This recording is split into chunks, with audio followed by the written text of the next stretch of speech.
गतवर गहरे सुघर भुधर से लिए रक्त रंजित शरीर थे जूझ रहे कौन्तेय कर्ण क्षण क्षण करते गर्जन गंभीर।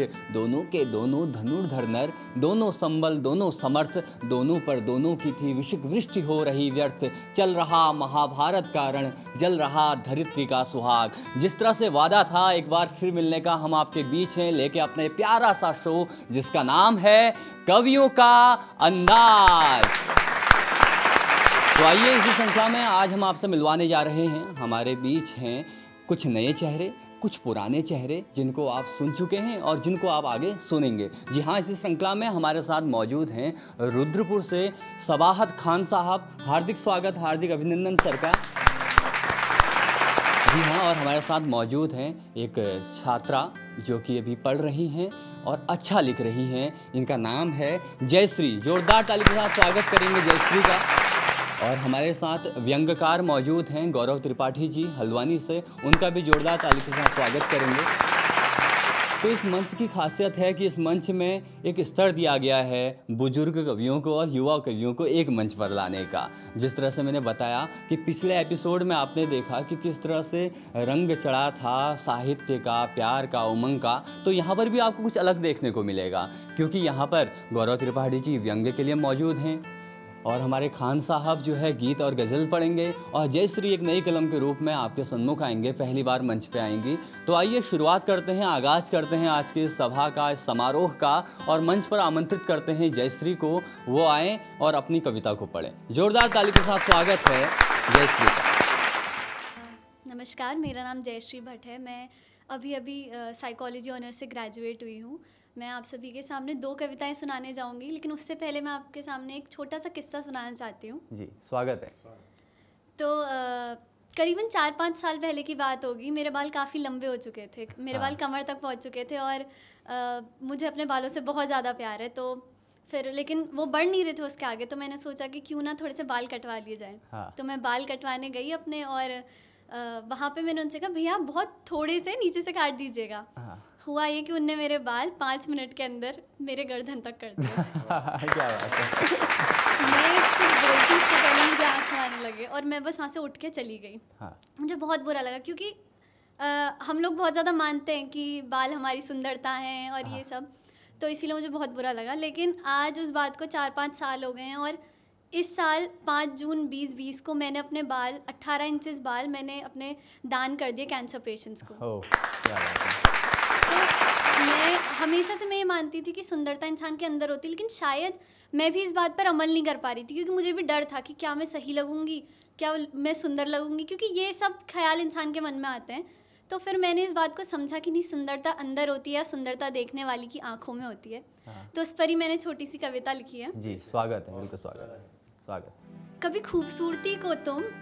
खूबसूरती को तुम शब्दों में बांध नहीं सकते, मेरी जुल्फों मेरी आंखों से तुम इसकी गहराई भाप नहीं सकते।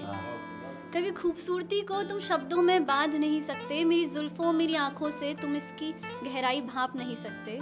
ज़रूर खूबसूरती ज़रूर पारखी आंखों की मोहताज होती है, खूबसूरती ज़रूर पारखी आंखों की मोहताज होती है, पर उसे चंद टकसालियों से तुम बांध नहीं सकते। उसे बांध नहीं सकते। खैर कहने वाले तो चाँद को भी दाग गिनाते हैं, कहने वाले तो चाँद को भी दाग गिनाते हैं, कभी जोहरी से पूछकर तो देखो कैसे कोयले को हीरा बताते हैं। क्या बात है, कमाल है, कमाल है। शायद शब्दों में बयां हो पाता तो गुलजार गालिब के बाद और शायर ना होते। ये हृदय का भाव ज़रूर है, पर इसे शब्दों में बांध नहीं सकते, मेरी जुल्फों मेरी आंखों से तुम इसकी गहराई भाप नहीं सकते।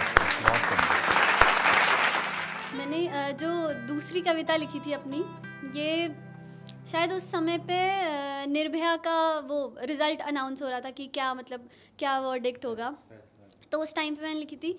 तो मेरे साथ भी मेरे किसी रिश्तेदार ने गलत तरीके से मुझे छुआ था, तो फिर मैंने सोचा कि चलो ये सब हो ही रहा है तो मुझे भी हिम्मत आ गई, मैं बोलती हूँ इसके बारे में।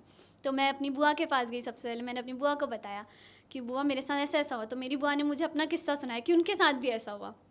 मैं रोते रोते अपनी मम्मी के पास गई, मेरी मम्मी ने कहा उनके साथ भी ऐसा हुआ।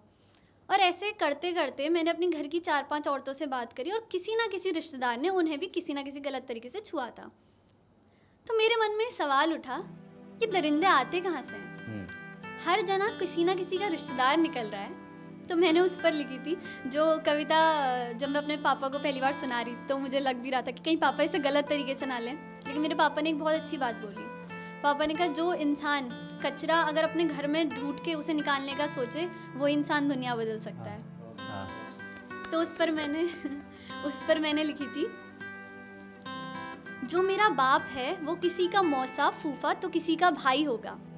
जो मेरा बाप है वो किसी का मौसा फूफा तो किसी का भाई होगा। हाँ मेरा वो रक्षक है, हाँ मेरा वो रक्षक है, पर क्या वो किसी का कसाई होगा? उसके लिए मैं बेटी हूँ, उसके लिए मैं बेटी हूँ, औरों को क्या वो इसी भाव से देखता होगा? अगर देखता है तो इतने दरिंदे आते कहाँ से हैं?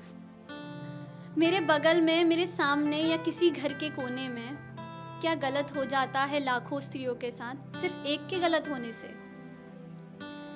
और हमारे उसमें ये मान जाता है कि कर्म बहुत ज़्यादा वापस आता है। तो ये सवाल भी मेरे मन में आते कि क्या ये कर्म है, क्या है ये चीज़ें? तो कहते हैं कर्म लौटता है, कहते हैं कर्म लौटता है, कहीं तेरा कर्म मुझ पर तो ना लौट पड़ा। किसी की बच्ची, किसी की माँ के आंसू का कहीं हिसाब मैंने तो नहीं भरा। उन लाखों स्त्रियों के साथ हाँ किसी एक ने गलत नहीं किया, उन लाखों स्त्रियों के साथ हाँ किसी एक ने गलत नहीं किया, क्योंकि मेरा बाप किसी का मौसा फूफा तो किसी का भाई होगा। हाँ मेरे जीवन का रक्षक है वो, पर क्या वो भी किसी के जीवन का कसाई होगा? आपने सुना जयश्री को, और वास्तव में कविता एक भाव है। जिस तरह से आप देखें उस तरह से आप देखें, आप सोचें और उसको आप लिखें, और आपके आसपास क्या हो रहा है और किस तरह से दुनिया चल रही है, ये मानवीय संवेदनाएं कहाँ जा रही हैं, उनको अपने कविता में जयश्री ने पिरोया। बहुत बहुत धन्यवाद जयश्री का एक सामुदायिक मुद्दे को उठाने के लिए। और आगे बढ़ते हैं, इस श्रृंखला को आगे बढ़ाते हैं। हमारे साथ मौजूद हैं, आप अमर उजाला में कार्यरत हैं और एक व्यंग्यकार हैं, एक हास्य कवि के रूप में हैं, और इन कोरोना के दिनों में थोड़ा परेशान भी दिखे थे। जब हमने फेसबुक में देखा कभी बर्तन मलते हुए, कभी कोई और काम करते हुए, कभी अपनी श्रीमती जी के ताना मारते हुए, अलग अलग तरीके से हमने देखा। और व्यंग्य लिखते हैं, और व्यंग्य भी अजब और गजब हैं। एक बार एक बड़े कवि की कुछ पंक्तियाँ याद आ रही हैं कि सरकार वादों के लिए जो वादे करती है उनके लिए कुछ पंक्तियाँ थी उनकी, कि एक व्यंग्य था कि सरकार हमारे लिए इतने ठोस कदम उठा रही है कि कदम उठ ही नहीं रहे।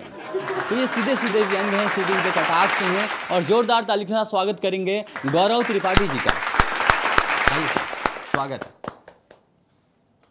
बहुत बहुत आभार न्यूज़ 31 उत्तराखंड जी। और बहुत ही अच्छा प्रयास मैंने देखा कि कवियों का अंदाज करके एक ये श्रृंखला कवियों की उन्होंने शुरू की है, और मैं सभी पूरी टीम को बधाई देना चाहता हूं और उनका आभार भी जताना चाहता हूं कि हम कवियों को उन्होंने इतना अच्छा मौका दिया। तो सबसे पहले मैं अपना परिचय देना करता हूं और उसी से अपनी शुरुआत करता हूं कि ना चाहिए मुझे तलवार, ना चाहिए मुझे लाठी, ना चाहिए मुझे तलवार, ना चाहिए मुझे लाठी, व्यंग बाणों से घायल करता हूँ, मेरा नाम है गौरव त्रिपाठी। क्या बात है, स्वागत है। यथा नाम तथा काम, इसी बात है। और हम कवियों को बुलाया, हम लोगों को बहुत ही अच्छा लगा। तो मैं जहाँ जाता हूँ 4 लाइनें जरूर बोलता हूँ कि विकास हो ना हो गांव में एक सरपंच चाहिए। विकास हो ना हो गांव में एक सरपंच चाहिए, और घर में खाना बने ना बने महिलाओं को मोहल्ले में परपंच चाहिए। हम देखते हैं पति लोग बेचारे खाली बैठे रहते हैं, खाना दे दो खाने दो, और महिलाएं क्या रहती हैं पड़ोस में जो है व्यस्त रहती हैं गप्पे लड़ाने में। तब मैंने ये लाइनें लिखी कि विकास हो ना हो गांव में एक सरपंच चाहिए, घर में खाना बने ना बने महिलाओं को मोहल्ले में परपंच चाहिए, और मौका चाहे जो भी हो, मौका चाहे जो भी हो, हम कवियों को तो बस एक मंच चाहिए। तो तालियों से इसका स्वागत करें।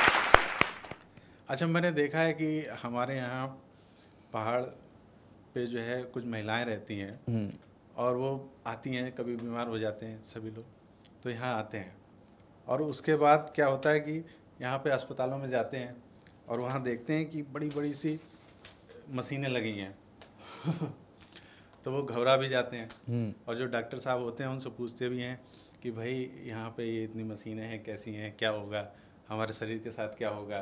तब डॉक्टर उनको समझाते हैं और देखिए उनके बीच में क्या संवाद होता है। हाँ, है ना। तो इंटरेस्टिंग है, ये मेरी खुद की आंखों देखी घटना है। हाँ। तो मैंने इसको कविता के रूप में पिरोया जी। कि चेहरे पर चोट को देखकर डॉक्टर ने गांव की महिला से कहा। अच्छा। चेहरे पर चोट को देखकर डॉक्टर ने गांव की महिला से कहा, इसका तो लेना एक्सरे होगा। हाँ, एक्सरे इसका होगा। तो लेना एक्सरे होगा जिसमें आपको बिल्कुल दर्द ना होगा। हाँ। तो गांव की महिला ने कहा, ये एक्सरे क्या होता है, समझाइए। हाँ। इसे कैसे करते हैं, जरा खुल के बताइए। हाँ। तब डॉक्टर ने कहा, आप बिल्कुल मत घबराइए। हाँ। बस एक फोटो लेना है, इतना समझ जाइए। हाँ। तो डॉक्टर ने ये कहा कि आप बिल्कुल मत घबराइए, बस एक फोटो लेना है, इतना समझ जाइए। तो महिला बोली, 2 लाइनें हैं, पूरी कविता का सार है, पूरी कविता का हास्य है इसमें जी। कि महिला बोली, फोटो लेने में तो मैं बहुत शर्माती हूँ, आप 1 मिनट रुकिए। हाँ। मैं ब्यूटी पार्लर होके आती हूँ। वाह, क्या बात है। बातें हो जाती हैं जी। और मैंने देखा जैसे डॉक्टरों की बात जब चली है तो डॉक्टरों को मैंने देखा है कि 5-6 साल तक MBBS की वो डिग्री लेते हैं। फिर उसके बाद में कभी 7-8 साल बाद उनको पेशेंट देखने का मतलब एहसास होता है जी। उसमें भी जो है अगर मान लीजिए कि अगर मरीज उनके पास जल्दी आने लगे तब तो उन्हें प्रैक्टिस करने का मौका मिल जाता है। हाँ जी। वरना उसमें भी बड़ा टाइम लगता है, 10 साल बाद एक कोई मरीज सर्दी जुकाम वाला देखने को उनको मिलता है। हाँ। तब मैंने ये डॉक्टर की व्यथा लिखी थी कि वर्षों MBBS करने के बाद एक डॉक्टर ने अपनी क्लिनिक खोली। हाँ। वर्षों MBBS करने के बाद एक डॉक्टर ने अपनी क्लिनिक खोली और बाहर एक बोर्ड लगवाया जिसमें लिखा था कि बड़े से बड़ा रोग भगाने के लिए खाइए हमारी सिर्फ एक गोली। हाँ। तब 4 दिन बाद एक मरीज आया जी। 4 दिन बाद एक मरीज आया, उसको क्लिनिक का माहौल बहुत ही भाया और डॉक्टर ने टार्च से आँख कान नाक सब उसकी चेक की और बोला कि ये सब तुम्हारा सब सटीक है। हाँ। और आज मुझे पता चला कि मेरी टार्च भी एकदम ठीक है। इस तरीके की जो है बातें डॉक्टरों के बीच में आती हैं। हाँ। अब मैं ज़्यादा समय नहीं लूँगा जी। अब जब ये बात चली थी हमारे पहाड़ की जी, तो अभी हम लोगों ने देखा कि लॉकडाउन चला। हाँ। कई लोग जो है दिल्ली मुंबई चले गए थे, वो सब लौट के आए और उन्हें ये एहसास हुआ हाँ, कि हम बाहर चाहे जितना चले जाएं, जितना भी हम बाहर कमा लें, लेकिन जो पहाड़ है, जो हमारा घर है, जो हमारा गांव है, उससे अच्छी कोई चीज़ नहीं है कहीं बाहर। जो हमारा स्वर्ग है वो हमारा पहाड़, हमारा गांव है जी। अब उन्होंने देखिए कैसे जो है अपने भाव व्यक्त किए कि मैं शहर का रहने वाला हूँ, बस उनके पास एक यही गुमान रह जाता है और कुछ नहीं रह जाता उनके पास। जो कुछ भी है सब गांव में है। देखिए मैंने गांव और शहर की तुलना की है। मैंने लिखा है कि मैं शहर का रहने वाला हूँ, मैं शहर का रहने वाला हूँ, बेशक गांव में होगी हरियाली, बेशक गांव में होगी हरियाली, मैं गंदगी और प्रदूषण सहने वाला हूँ, मैं गांव का रहने वाला हूँ। हाँ। मैं शहर का रहने वाला हूँ। हाँ। खेतों के मालिक हैं सब वहाँ, खेतों के मालिक हैं सब वहाँ, और मैं नौकरी के लिए भटकने वाला हूँ, मैं शहर का रहने वाला हूँ। क्या बात। होते होंगे चाचा चाची ताऊ ताई वहाँ, हाँ। होते होंगे चाचा चाची ताऊ ताई वहाँ, मैं अपनों को नहीं पहचानने वाला हूँ, मैं शहर का रहने वाला हूँ। हमने गांव में देखा है कि जो है जो पड़ोस में रहते हैं हम उनको चाचा बुला लेते हैं, चाची बना लेते हैं, ताऊ बना लेते हैं, बाबा बना लेते हैं, बूबू बना लेते हैं। लेकिन शहर में हमने देखा है कि जो पड़ोस में भी रहता है उसको भी कोई नहीं पहचानता है जी। तो ये शहर की जो है एक गंभीर चीज़ है। तो मैंने इसको लिखा था कि होते होंगे चाचा चाची वहाँ, ताऊ ताई वहाँ, लेकिन मैं अपनों को नहीं पहचानने वाला हूँ, मैं शहर का रहने वाला हूँ। और मैंने देखा कि पहाड़ की सबसे बड़ी समस्या जो लोग कहते हैं, जो बहाना बनाते हैं कि हम यहाँ पे नहीं रह सकते, सड़क कि सड़क के लिए अधिकतर लोग जो है पलायन कर जाते हैं। तब मैंने लिखा कि शहर में भी पहुँच के बहुत ज़्यादा अच्छी स्थिति नहीं रहती है। मैंने लिखा है कि सड़कों के लिए तुम परेशान वहाँ, सड़कों के लिए तुम परेशान वहाँ, और मैं टूटी सड़कों पर रोज उछलने वाला हूँ, मैं शहर का रहने वाला हूँ। क्या बात है, हाँ बिल्कुल, क्या बात है, कमाल है। पैसा है सबका ईमान वहाँ, पैसा है सबका ईमान वहाँ, मैं सबको छलने वाला हूँ, मैं शहर का रहने वाला हूँ। बहुत धन्यवाद, बहुत बहुत आभार आपका। 31 उत्तराखंड की टीम को मैं आभार जताना चाहूँगा कि हम कवियों को यहाँ मौका दिया। बहुत बहुत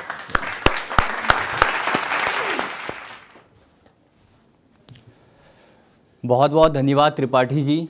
आपसे हमने व्यंग्य सुने, और जब भी व्यंग्य की बात आती है और हमारे भारतवर्ष में एक नाम सबसे पहले आता है काका हाथरसी। उनके व्यंग्य भी सबसे अलग थे।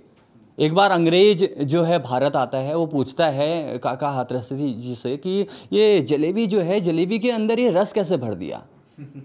तो काका हाथरसी बड़े मजाकिया टाइप के हैं, वो व्यंग में बोलते हैं कि कुछ नहीं किया, एक पाइप लिया हमने, पाइप की एक सिरिंजी ली, इंजेक्शन ली, उसके अंदर शरबत भरा और शरबत को उस पाइप के अंदर भर दिया और ये जलेबी बन गई। तो काका हाथरसी जी के व्यंग जो हैं अपने आप में विशेष है और व्यंग का अपना महत्व है। और अभी तक हमने सुना मानवीय संवेदनाओं को, व्यंग को, अब सुनेंगे हम प्यार को, उत्साह को, प्रेम को, उमंग को, क्योंकि प्रेम का भी अपना अस्तित्व है। देवल आशीष साहब की कुछ पंक्तियां मुझे याद आ रही हैं। देवल साहब लिखते हैं कि बड़ी अच्छी गजब सी बात थी, हमें छोड़कर चले गए बहुत ही कम उम्र में। और एक ऐसे गीतकार आशीष देवल जो कि भारतवर्ष में अपना स्थान रखते हैं, उनकी कुछ पंक्तियां हैं कि प्रिय तुम्हारी सुध को मैंने, प्रिय तुम्हारी सुध को मैंने यूं ही अक्सर चूम लिया, प्रिय तुम्हारी सुध को मैंने यूं ही अक्सर चूम लिया, तुम पर गीत लिखा फिर उसका अक्षर अक्षर चूम लिया, प्रिय तुम्हारी सुध को मैंने। तो जोरदार ताली के साथ स्वागत करेंगे सवाहत खान साहब का। आज गजलों की बारी होगी, गीतों की बारी होगी। जोरदार ताली के साथ स्वागत है खान साहब का। आइए सर, स्वागत। न्यूज़ 31 उत्तराखंड का आभारी हूँ कि मंच मुहैया कराया, और जहाँ मानवीय संवेदनाओं को उकेरा राजश्री ने, जी जयश्री ने, जयश्री, और गौरव त्रिपाठी जी ने व्यंग से आपको अभिभूत किया। जी, गज़ल का अर्थ होता है प्रेमी प्रेमिका की गुफ्तगू, उसकी जो मूल आत्मा है उसको बयान करती हुई गज़ल मैं यहाँ प्रस्तुत करना चाहूँगा। जी, स्वागत है। शिगुफ्तगी चेहरे पे नजर आती है, कमाल है, वाह। शिगुफ्तगी चेहरे पे नजर आती है, पास आ जाए तो खुशबू सी बिखर जाती है, शिगुफ्तगी। और एक बंद देखिए। जी, स्वागत है। घनी जुल्फों ने मेरा चेहरा ऐसे ढांप लिया, गौर चाहूँगा। जी, स्वागत है। घनी जुल्फों ने मेरा चेहरा ऐसे ढांप लिया, मुझे तो धूप भी अब छाँव नजर आती है, मुझे तो धूप भी अब छाँव नजर आती है। राजश्री जी से, जयश्री जी से समायाचना सहित। हाँ। और एक चित्र और पेश करूँगा। जी, स्वागत है।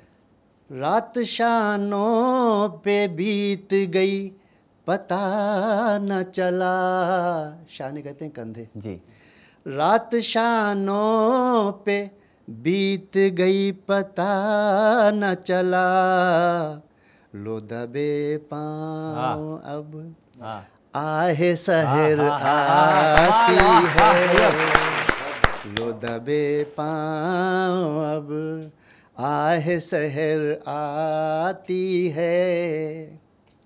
और एक अच्छा चित्र देखिए, वक्त की मार का चेहरे पे असर भी तो नहीं।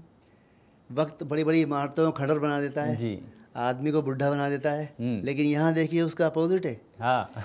वक्त की मार का चेहरे पे असर भी तो नहीं, उसकी जानिब ये नज़र अब भी ठहर जाती है, उसकी जानिब ये नज़र अब भी ठहर जाती है।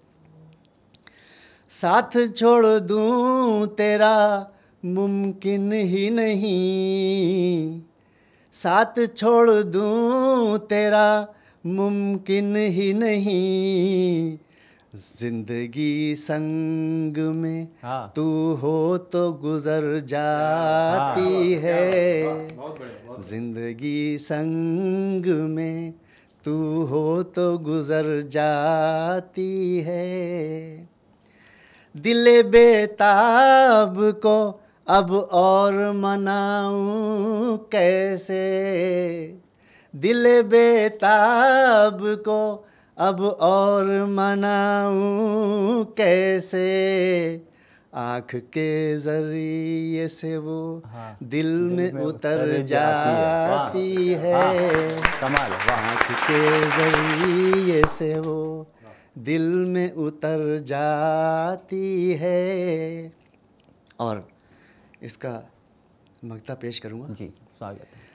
चल सबाहत वो आए बैठे हैं, चल सबाहत वो आए बैठे हैं, दीदे यार से किस्मत भी संवर जाती है, दीदे यार से किस्मत भी संवर जाती है।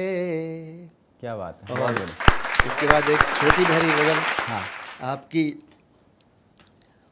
खिदमत में पेश करूँगा। जी, स्वागत है। ये दिल जो है, ये अच्छे अच्छे आदमी का दिल काबू में नहीं रहता है, इसको माइंड से कंट्रोल करना पड़ता है। उसकी एक वानगी देखिए। जी।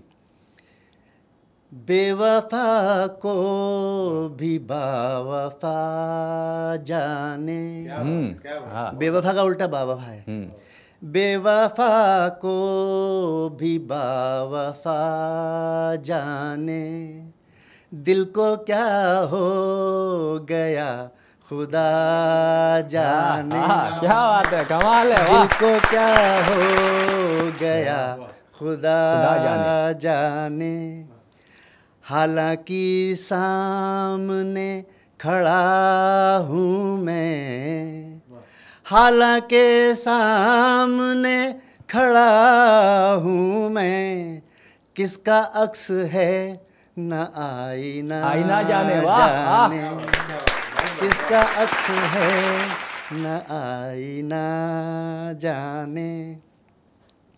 और हिम्मत अगर आदमी के अंदर हो तो बहुत बड़ा बड़ा निर्णय लेकर के बहुत बड़े बड़े काम कर सकता है। उस पर एक लाइन देखिए, स्वागत, शेर देखिए।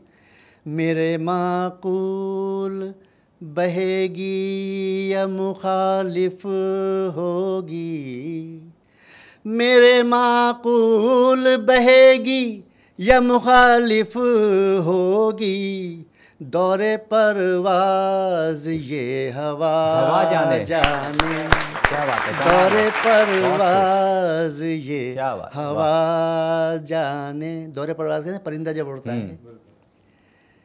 बेवफा में वफा तलाश न कर, बेवफा में वफा तलाश न कर, बेवफा बावफा को क्या जाने, बेवफा बावफा को क्या जाने। और ये सब विरोधाभास है, समझ में आता नहीं है। हाँ जी। तो इसका जो मगता है वो इसी पे है। जी, स्वागत। अपने क्यों गैर हो गए यारों, अपने क्यों गैर हो गए यारों, सबाहत इस फलसफे को क्या जाने। हाँ, सबाहत इस फलसफे को क्या जाने। बहुत बढ़िया। अगर समय है तो और जी, एक स्वागत स्वागत। स्वागत है। एक छोटी बहरी गज़ल और पेश करता हूँ। जी। दर्दे दिल संग शब गुजारी है, दर्दे दिल संग शब गुजारी है, एक एक सांस हम पे भारी क्या है। बात है, वाह। हाँ, एक एक हम पे सांस भारी है। हम पे भारी है। वो समझते नहीं मोहब्बत को, दर्द है। हाँ, वो समझते समझते नहीं नहीं मोहब्बत को, जबकि बचपन की उनसे से यारी है। हाँ। यारी है, जबकि बचपन की उनसे यारी है। एक एक करके हार दी सांसें, हाँ। क्या बात। एक एक करके हार दी सांसें, दिल भी कितना बड़ा जुआरी है। हाँ, क्या बात है, कमाल है, वाह। दिल भी कितना बड़ा जुआरी है। यार के गम में पी गया इतनी, यार के गम में पी गया इतनी, अब तक उतरी नहीं खुमारी। जिंदाबाद, वाह, क्या बात है, अब बहुत तक उतरी नहीं खुमारी है। दिल के आईने में सनम हमने, हाँ। दिल के आईने में सनम हमने तेरी तस्वीर ही उतारी है। हाँ, क्या बात है, वाह। तेरी तस्वीर ही उतारी है। बस मोहब्बत की भीख मिल जाए। मोहब्बत यहाँ पे पाक शब्दों में लें, अपनापन, अपनत्व, या एक दूसरे के प्रति प्रेम, जिसमें कि वासना का नाम कोई मतलब नहीं है, गुंजाइश नहीं कोई, उससे मेरा यहाँ पे ताल्लुक़ है जी। बस मोहब्बत की भीख मिल जाए, बस मोहब्बत की भीख मिल जाए, सबाहत तो प्यार का भिखारी, सबाहत तो प्यार का भिखारी है। क्या बात। धन्यवाद न्यूज़ 31 जी।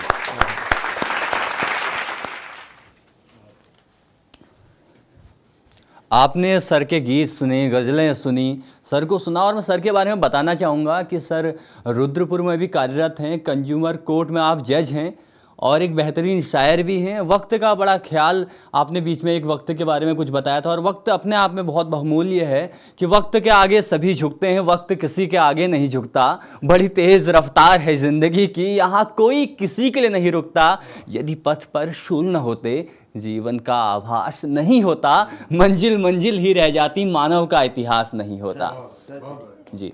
तो आज आपने देखा अलग अलग रंगों में मानवीय संवेदना की बात हुई, व्यंग की बात हुई, गीतों की बात हुई, गज़लों की बात हुई, और तहजीब हाफिज़ साहब की कुछ पंक्तियाँ याद आ रही हैं कि थोड़ा लिखा और ज़्यादा छोड़ दिया, थोड़ा लिखा और ज़्यादा छोड़ दिया, आने वालों के लिए रास्ता छोड़ दिया। और लड़कियाँ इश्क में कितनी पागल होती हैं, और लड़कियाँ इश्क में कितनी पागल होती हैं। फ़ोन बजा और चूल्हा जलता छोड़ दिया।